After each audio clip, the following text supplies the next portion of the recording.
O nosso grupo ele vai falar sobre a relação entre a indecidibilidade e o primeiro teorema da incompletude de Gödel. Esse na capa aí é o Gödel. Os membros do nosso grupo são o Aulus, o Gabriel, o Geraldo, eu, Giovanni e o Hilário. Para dar um breve contexto de como a gente chegou aqui no teorema da incompletude de Gödel, a gente vai falar sobre a crise fundamental da matemática no final do século XX. Quando alguém prova que um teorema é verdadeiro, como é que a gente pode ter certeza que não vai vir outra pessoa e provar que ele é falso? Essa pergunta ela preocupava os matemáticos na virada do século XX, principalmente devido à teoria dos conjuntos, então recentemente criada pelo Cantor. A matemática, então, nesse período, ela tinha vários paradoxos e os matemáticos não tinham certeza das suas provas.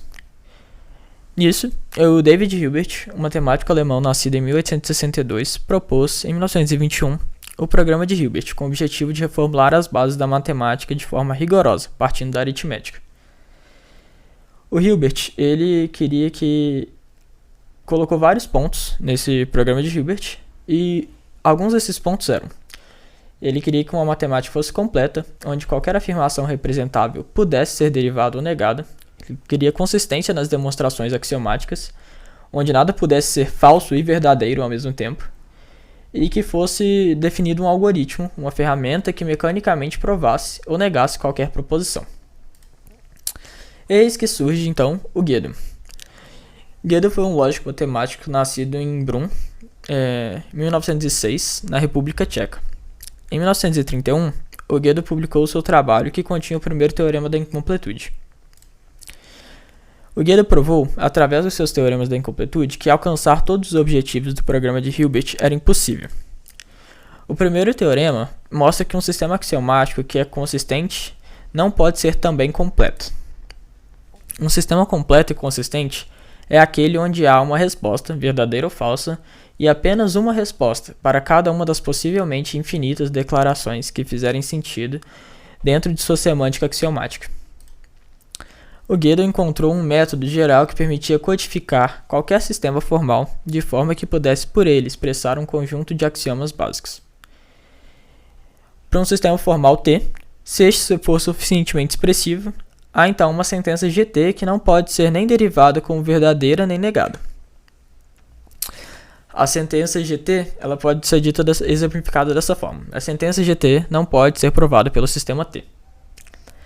E ao se tentar, em um sistema dito consistente, derivar ou negar uma sentença que tenha significado semelhante ao descrito aqui, chega-se em uma contradição. Como Gödel mostrava que em um sistema formal suficientemente complexo teria sempre ao menos uma sentença deste tipo, um sistema não podia ser simultaneamente completo e consistente. Ou seja, a exigência hilbertiana de completude e consistência não podia ser colocada em prática. Agora, voltaremos nossa atenção a um tema mais familiar à disciplina de Fundamentos de Teoria da Computação, analisando a relação entre o primeiro teorema de Gödel com as máquinas de Turing. As formulações de Gödel traziam à tona a noção de indecidibilidade, mas, à época, ainda não estava claro quão gerais eram seus resultados. Foi o jovem Alan Madison Turing, matemático e lógico inglês, quem concretizou o conceito de decidibilidade de maneira simples e robusta, ao formalizar uma máquina abstrata capaz de realizar computações arbitrárias. Esse dispositivo, nomeado por ele de A-machines, eventualmente vieram a ser chamadas de máquinas de Turing. Utilizando dessas máquinas, ele provou a indecidibilidade do problema da parada e, com a tese de Church-Turing, reforçou os resultados do primeiro teorema de Gödel, mostrando que a indecidibilidade era de fato um problema geral e inerente ao conceito de computação. É intuitivo ver que incompletude e indecidibilidade são conceitos intimamente relacionados. Enquanto uma teoria impõe limites sobre sistemas teóricos formais, tal como a própria matemática, a indecidibilidade restringe as capacidades da computação de maneira geral. Surge então uma noção de equivalência entre os dois conceitos, em que, a partir de uma teoria, a outra emerge como consequência. As sentenças que Gödel mostrou não poderem ser provadas nem refutadas não podem ser decididas por máquinas de Turing, e usando as máquinas de Turing é possível chegar em um resultado próximo ao do primeiro teorema de Gödel.